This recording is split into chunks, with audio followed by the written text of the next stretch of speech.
넷째 날 시편 5편. 네, 시편 5편. 시편 5편은 무슨 내용인가요? 구속함을 받은 자에 대한 기록을 한 시편 5편에 대해서 우리 공부해 보도록 하겠습니다.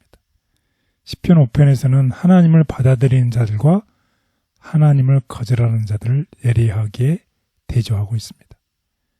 그래서 이 시편은 마지막 시대에 특별히 서로 대립하게 될 두 무리죠.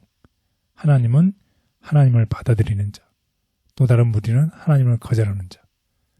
결국 하나님의 이름을 받아들이는 자와 짐승의 이름을 받아들이는 자들에 대한 두 가지 부류에 대한 대조를 시편 5편에 이미 하고 있는 것입니다.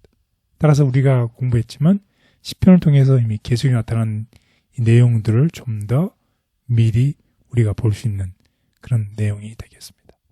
그래서 시편 5편에서 1절에서 5편 1절에서 12절을 보겠습니다. 여호와여 나의 말에 귀를 기울이사 나의 심정을 헤아려 주소서. 나의 왕 나의 하나님이여 내가 부르짖는 소리를 들으소서. 내가 주께 기도하나이다. 여호와여 아침에 주께서 나의 소리를 들으시리니 아침에 내가 주께 기도하고 바라리이다. 주는 제약을 기뻐하는 신이 아니시니 악이 주와 함께 머물지 못하며 오만한 자들이 주의 목전에 서지 못하리이다. 주는 모든 행악자를 미워하시며 거짓말하는 자들을 멸망시키리이다. 여호와께서는 피 흘리기를 즐기는 자와 속이는 자를 싫어하시나이다.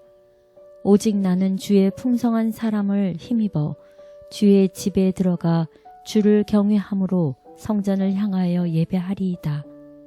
여호와여 나의 원수들로 말미암아 주의 의로 나를 인도하시고 주의 길을 내 목전에 곧게 하소서.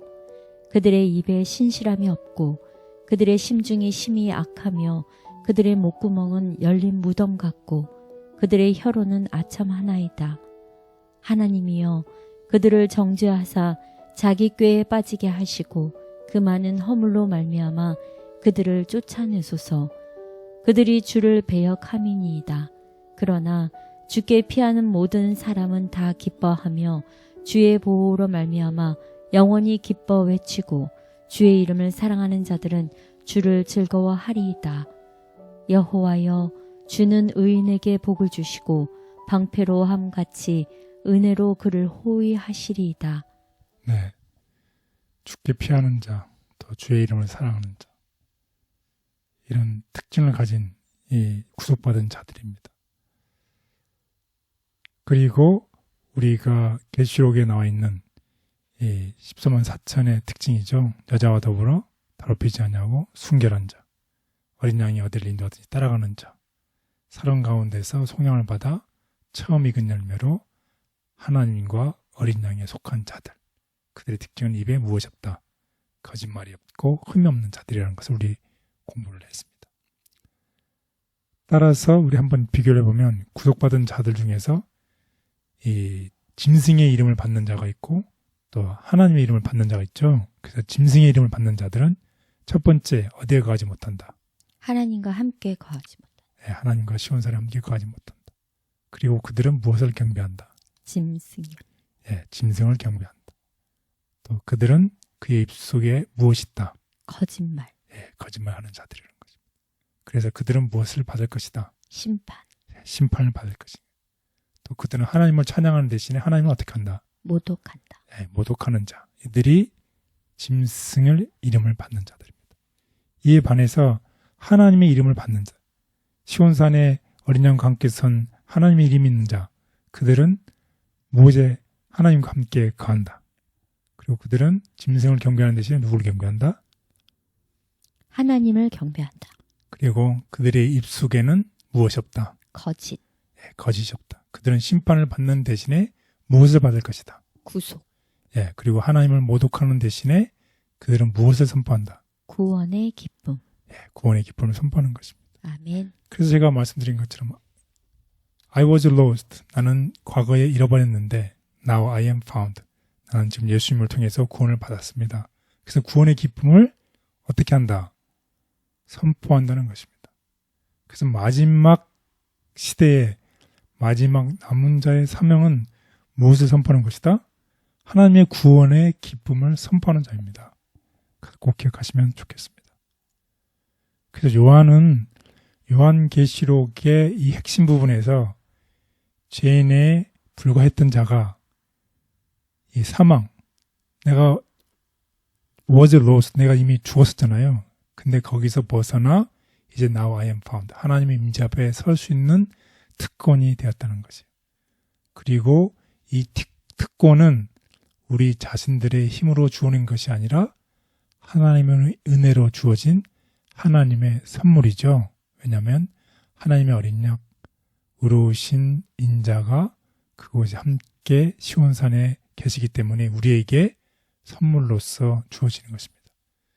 그래서 우리가 이제 용서받고 구속받고 더 이상 우리 자신의 죄책에 짊어질 필요가 없는 것은 하나님의 어린 양이 무엇을 대신 지었기 때문이에요. 우리가 대신 지어야 할 우리의 죄책감, 우리의 잘못을 다 지시고 그것을 용서하셨기 때문이라는 것을 기억하시면 좋겠습니다. 하나님의 이름이 마음에 새겨지면 우리는 더 이상 잠잠히 있을 수 없다. 하나님의 백성은 큰 소리로 마지막 자비의 초청을 전할 것이다. 그러나 주께 피하는 모든 사람은 다 기뻐하며 주의 보호로 말미암아 영원히 기뻐 외치고 주의 이름을 사랑하는 자들은 주를 즐거워하리이다. 실패를 승리로 바꾸어라. 그대들의 믿음과 인내를 시험할 어려움들이 있을 것이다. 그것들을 용감하게 맞으라. 광명한 편을 바라보라. 만일 사업이 방해를 받는다면 그것이 그대들의 잘못이 아닌 것을 확신하고 주님 안에서 기뻐하면서 전진하라. 하늘은 기쁨으로 충만해 있다. 그것은 인류를 구속하기 위하여 그처럼 놀랍게 희생하신 분을 찬양하는 노래로 울려 퍼진다. 지상의 교회가 찬양으로 충만해져야 하지 않겠는가? 그리스도인들은 그리스도를 섬기는 기쁨을 온 세상에 알려야 하지 않겠는가? 하늘에서 찬양의 노래로 천사의 합창단에 연합할 자들은 지상에서 하늘의 노래, 곧 감사로 된 죽음을 배워야 한다. 그대들의 용기가 결코 사라져서는 안 된다. 겉모습이 그대들을 거스리는 것처럼 보인다고 해서 결코 불신을 바라지 말라. 그대들이 주님을 위하여 일할 때 그대들은 재정의 결핍 때문에 압박을 느낄 것이다. 그러나 주께서는 도움을 위한 그대들의 간구를 들으시고 응답하실 것이다. 주 여호와께서 나를 도우심으로 내가 부끄러워하지 아니하고 내 얼굴을 부싯돌같이 굳게 하였은즉 내가 수치를 당치 아니할 줄 아노라. 이 말씀이 그대들의 말이 되게 하라.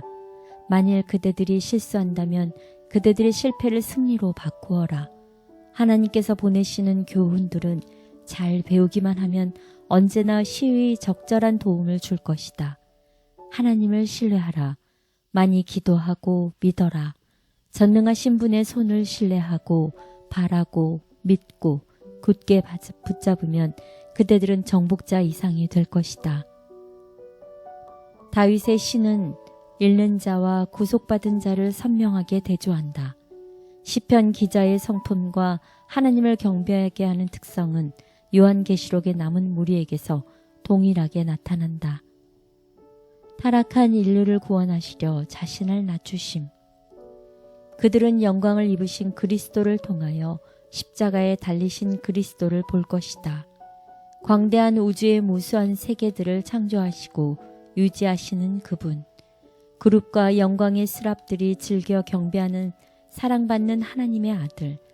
하늘의 왕께서 타락한 인류를 구원하시려 자신을 낮추시고 죄의 치욕과 슬픔을 지시고 아버지의 얼굴에서 숨겨진 채 마침내 잃어버린 세상의 죄 때문에 갈보리 십자가에서 당신의 심장이 터지고 생명이 떠나간 사실은 결코 잊혀지지 않을 것이다. 우리를 아시는 주님 앞에 숨김없이 저의 모든 것을 내어놓기를 원합니다. 솔직히 내어놓기 부끄러운 일이 많지만 주님 앞에 겸손하고 정직하게 고백하오니 저의 허물과 부족을 용서하셔서 온전한 믿음으로 하나님을 경배하게 하옵소서. 예수님의 이름으로 기도드렸습니다. 아멘.